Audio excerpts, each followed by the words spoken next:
इस कहानी की शुरुआत माल्टा नाम के एक आइलैंड से होती है जो बाकी दुनिया से काफी अलग है। इस आइलैंड पर एक ग्रुप का राज चलता है और इस ग्रुप का लीडर बूबा नाम का एक बूढ़ा आदमी है। इस आइलैंड के लोग बूबा को भगवान की तरह पूजते हैं और उसकी मर्जी के बिना यहाँ एक पत्ता भी नहीं हिलता। लेकिन कुछ दिनों पहले एक लड़की ने बूबा के कमरे में घुसकर उसे मारने की कोशिश की। बूबा इस हमले में जिंदा बच गया और उसने अपने एक खास आदमी को हमलावर को ढूंढने का आदेश दिया। देखते ही देखते कई दिन गुजर गए, लेकिन बूबा और उसके लोगों को हमलावर का कोई पता नहीं चला। गुस्से में आकर बूबा ने उस आदमी को मरवा दिया क्योंकि वह अपना काम पूरा नहीं कर पाया था। इसके बाद बूबा की बहन ऐना ने उसे उस लड़की की फोटो दिखाई जिसने उस पर हमला किया था। उस लड़की का नाम यूकी था और उसे लेडी डेथ के नाम से भी जाना जाता था। दरअसल ऐना को शक था कि यह लड़की अमेरिका के कहने पर बूबा और उसके साथियों को मारने आई थी। ये सब जानने के बाद बूबा ने अपने लोगों को आदेश दिया कि वे किसी भी हाल में यूकी को ढूंढ निकालें। इसके बाद कहानी लॉस एंजलिस पहुंचती है, जहां ब्रैंडन और जीरो नाम के दो आदमी नजर आते हैं जो CIA के जासूस हैं और अलग अलग मिशनों को अंजाम देते हैं। ब्रैंडन एक बेहतरीन स्नाइपर है जबकि जीरो मारपीट में काफी माहिर है। यहाँ उनके बॉस रॉबर्ट ने उन्हें एक खास मीटिंग के लिए बुलाया और माल्टा जाकर यूकी को बचाने का मिशन दिया। दरअसल यूकी भी एक एजेंट है और वह ब्रैंडन और जीरो की दोस्त है। रॉबर्ट ने उन्हें बताया कि यूकी माल्टा में बूबा को मारने गई थी, लेकिन बदकिस्मती से बूबा बच गया और अब उसके लोग पूरे आइलैंड में यूकी की तलाश कर रहे हैं। रॉबर्ट चाहता था कि दोनों तुरंत माल्टा पहुंचे और यूकी को बचाने के साथ साथ बूबा और उसके 5 खास आदमियों को भी खत्म कर दें। ये पांचों लोग बूबा के बेहद करीबी थे और इनके मारे जाने से उसका पूरा गैंग बर्बाद हो सकता था। पूरी प्लानिंग के बाद ब्रैंडन और जीरो माल्टा के लिए निकल पड़े और कुछ ही घंटों में बूबा के महल के पास पहुंच गए। ब्रैंडन शहर के बाहर एक पुराने चर्च में जाकर अपनी स्नाइपर राइफल से महल की निगरानी करने लगा। दूसरी ओर जीरो चुपके से महल तक पहुंचा, एक गार्ड को मारकर उसकी यूनिफॉर्म पहन ली। इसके बाद वह महल के अंदर घुस गया जहाँ एक शानदार पार्टी चल रही थी। भीड़ का फायदा उठाकर जीरो सीधे उस हॉल में पहुंच गया जहाँ बूबा के खास लोग पार्टी एंजॉय कर रहे थे। इसी दौरान उसकी नजर फावा नाम के एक आदमी पर पड़ी जो उन 5 लोगों में से एक था। जीरो उसके पास गया और कहा कि बूबा छत पर उसका इंतजार कर रहा है। उधर ब्रैंडन की नजर ऐना पर पड़ी जो महल के गार्डन में अपने बॉडीगार्ड के साथ मौजूद थी, इसलिए उसने उस पर गोली नहीं चलाई। वहीं जीरो की नजर कैटरीना नाम की एक महिला पर पड़ी जो उन 5 लोगों में से एक थी। वह उसके पास गया और उसे भी छत पर बुला लिया। इसी बीच ब्रैंडन ने मस्केट नाम के एक आदमी को देखा जो बूबा के खास लोगों में से एक था। उसने बिना समय गंवाए उसे गोली मार दी और महल के अंदर जीरो ने उसकी लाश को ठिकाने लगा दिया। फवा और कैटरीना महल की छत पर पहुंचे और आपस में बातें करने लगे। ये देखते ही ब्रैंडन ने निशाना साधा और एक ही गोली में दोनों को मार गिराया। अब फावा और कैटरीना के मरने के बाद केवल एना, डॉक्टर जोरिन और बूबा बाकी रह गए थे। इसके बाद ब्रैंडन ने एक गमले पर गोली चलाकर बॉडीगार्ड का ध्यान भटकाया। जैसे ही बॉडीगार्ड एना से दूर हुआ, उसने एना को भी मार गिराया। उधर महल के अंदर जीरो ने डॉक्टर जोरिन को देखा और उसका पीछा करने लगा। जोरिन को भी एहसास हो गया कि कोई उसका पीछा कर रहा है, इसलिए उसने अपनी बंदूक निकाली और सीधे जीरो पर तान दी। लेकिन गोली चलने से पहले ही यूकी वहां आ गई और जीरो को बताया कि डॉक्टर जोरिन उनका साथी है। इसके बाद तीनों साथ आगे बढ़े और बचे हुए गार्ड्स को खत्म करके महल से बाहर निकल आए। जब बूबा अपने श्रद्धालुओं से मिलने के लिए महल के कंपाउंड में आया, तब ब्रैंडन ने उसे हेडशॉट मारकर खत्म कर दिया। बूबा की मौत के बाद वहां भगदड़ मच गई और लोग इधर उधर भागने लगे। इस अफरा तफरी का फायदा उठाकर तीनों वहां से सुरक्षित निकल गए। इसके बाद वे शहर के बाहर स्थित उसी चर्च में पहुंचे जहां ब्रैंडन पहले से मौजूद था। वहीं ब्रैंडन और जीरो ने अपने बॉस रॉबर्ट को कॉल करके मिशन पूरा होने की जानकारी दी। यह सुनकर रॉबर्ट खुश हुआ और उन्हें जल्द वापस आने को कहा। इसके बाद यूकी ने उस रात की सच्चाई बताई जब वह बूबा को मारने गई थी। उसने बताया कि अचानक ऐना उसके कमरे में आ गई और उस पर गोलियां चला दी। घायल होने के बावजूद यूकी खिड़की से कूदकर वहां से भाग निकली। भागते समय उसकी मुलाकात डॉक्टर जोरिन से हुई। जोरिन ने उसकी हालत देखकर उसे एक गुप्त जगह पर छिपाया और उसका इलाज किया। ये सब जानने के बाद ब्रैंडन और जीरो ने जोरिन का धन्यवाद किया और सभी आराम करने चले गए। लेकिन अगली सुबह ब्रैंडन की आंख खुली तो वह हैरान रह गया। डॉक्टर जोरिन उसकी गाड़ी लेकर भाग चुका था और उसी गाड़ी में उसका सीक्रेट लैपटॉप भी था। दूसरी ओर जोरिन उस लैपटॉप को लेकर शहर के बाहर एक कैफे में पहुंच गया। उसे इस बात का पता नहीं था कि जीरो उसी गाड़ी में छिपा हुआ था।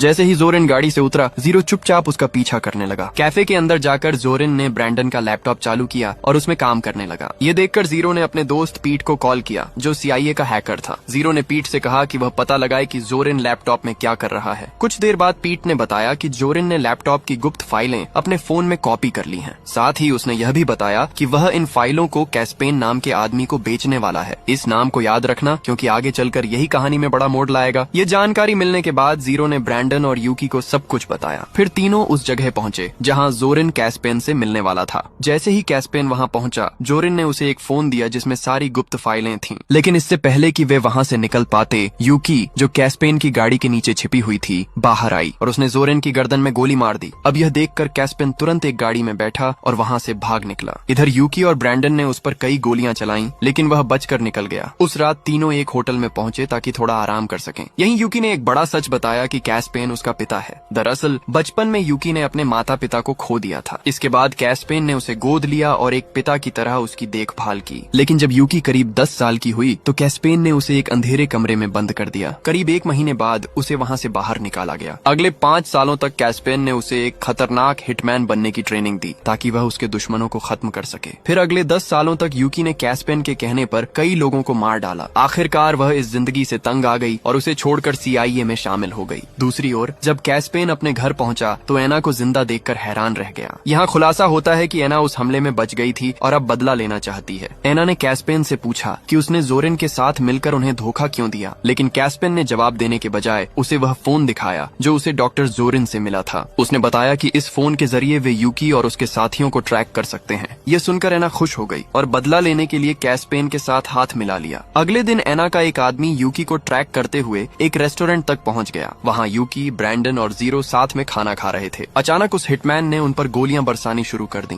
लेकिन तीनों ने मिलकर उसका जोरदार मुकाबला किया। इस गोलीबारी के दौरान एक गोली उस हमलावर को लग गई और वह जमीन पर गिर पड़ा। जब तक ये तीनों उसके पास पहुंचे वह वहां से भाग चुका था। अब उन्हें समझ नहीं आया कि वह कौन था और उन्हें कैसे ट्रैक कर रहा था। इसी बीच पीट का कॉल आया और उसने बताया कि एना और कैस्पेन मिलकर यूकी को ढूंढ रहे हैं। पीट ने यह भी बताया कि जोरिन ने यूकी के फोन में एक ट्रैकर लगाया था। उसी ट्रैकर की मदद से उन्हें लोकेशन मिली। ये जानकर तीनों ने अपने फोन तोड़ दिए ताकि आगे उन्हें ट्रैक न किया जा सके। लेकिन बाद में उन्हें एहसास हुआ कि उन्होंने यह बात रॉबर्ट को नहीं बताई। अगले दिन रॉबर्ट काफी परेशान नजर आया क्योंकि वह अपनी टीम से संपर्क नहीं कर पा रहा था। इसलिए वह पीट के पास पहुंचा और पूरी स्थिति बताई। पीट ने उसे ट्रैकर वाली सच्चाई बताई। सब कुछ जानने के बाद रॉबर्ट ने तुरंत माल्टा जाने का फैसला किया। वह पीट को साथ लेकर वहां के लिए रवाना हो गया। दूसरी तरफ ब्रैंडन एक गाड़ी पर नजर रखे हुए था। उसे शक था कि यह उसी हमलावर की गाड़ी है जिसने रेस्टोरेंट में हमला किया था। लेकिन तभी अचानक वही हिटमैन उनके पीछे आ गया और उन पर हमला कर दिया। हालांकि आखिरी पल में यूकी ने तेजी से गाड़ी दौड़ा दी। इस तरह तीनों की जान बच गई। लेकिन वह हिटमैन उनकी गाड़ी का पीछा करता रहा और उन पर लगातार गोलियां चलाता रहा। जीरो और ब्रैंडन ने भी जवाबी हमला किया और उसे चकमा देकर वहां से निकल गए। इसके बाद तीनों एक होटल में पहुंचे और आगे की योजना पर चर्चा करने लगे। उन्हें समझ नहीं आ रहा था कि वह हिटमैन हर बार उन्हें कैसे ढूंढ लेता है, जबकि वे अपने फोन पहले ही नष्ट कर चुके थे। इसी दौरान ब्रैंडन और जीरो की नजर यूकी के उन जख्मों पर पड़ी जिनका इलाज डॉक्टर जोरिन ने किया था। तभी उन्हें शक हुआ कि ट्रैकर फोन में नहीं बल्कि यूकी के शरीर में हो सकता है। जब उन्होंने ध्यान से जांच की